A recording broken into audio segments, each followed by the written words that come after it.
Some trainers recommend to their pupils for the training of all muscle groups one and the same weight, and believe they are able to obtain the same effect by frequent repetitions.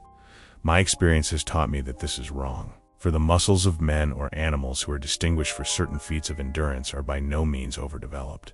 A long-distance runner or a long-distance cyclist always has comparatively thin legs, as have a racehorse, stag, and greyhound. Nature does not act without aim and purpose. Hence, there is a great difference between feats of endurance and feats of strength. One must consider that although it is quite possible to enlarge muscles by certain light, prolonged exercise, at the same time the development of the sinews may be neglected, and it is the sinews which transport the action of the muscles to the bone frame. The sinews can only be exercised and strengthened by correspondingly heavy muscle work.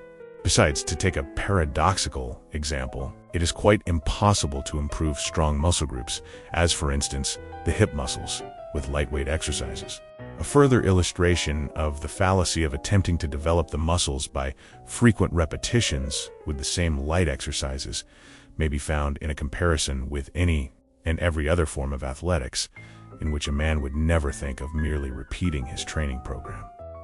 In order to improve himself either in pace or distance, he must set himself a steady progression of arduous effort. How can one gauge the most suitable weights for exercise? This is quite easy. When in an unfatigued condition, try an exercise, say 10 times.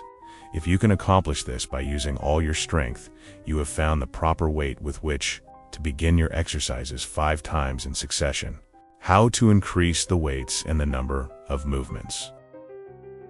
After having ascertained the correct weight for every exercise, begin each movement, say 5 times, and increase the number by 1 every week.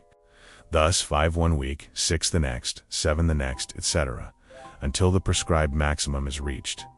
After that, begin afresh with a weight that is 5 pounds, heavier for 1-arm exercises, or 10 pounds for 2 arms unless otherwise directed.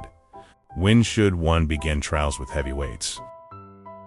This should only be done after one has trained for at least 3 months in the foregoing manner with light weights, and one should never begin to lift any heavier weight than one can lift uncount muck exertion at least 10 times. He who ventures such trials without this previous training exposes himself to strainings or breakings of the sinews or muscles, also to ruptures, and I would particularly caution my readers against any such imprudent experiments. I strongly recommend at the beginning of training the recording in a book, say every 3 months, of one's measurements and weights, also of the progress made.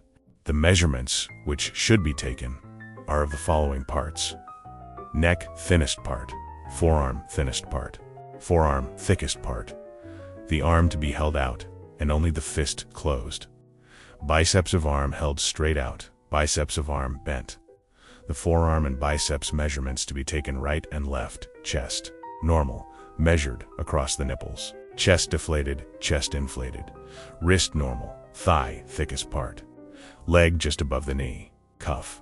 Always take the measurements before any exercises. It is a fact that the first improvement which the muscles undergo is in their quality long before they grow in size.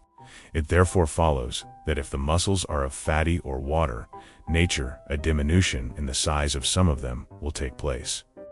This is quite a natural consequence, which must be borne in mind, and which must not discourage the pupil in the least. After exercising when undressed, one ought to try by the straining of certain muscle groups to obtain a fine molding of one's body and a complete mastery over single parts of it. In other words, you must practice posing for effect.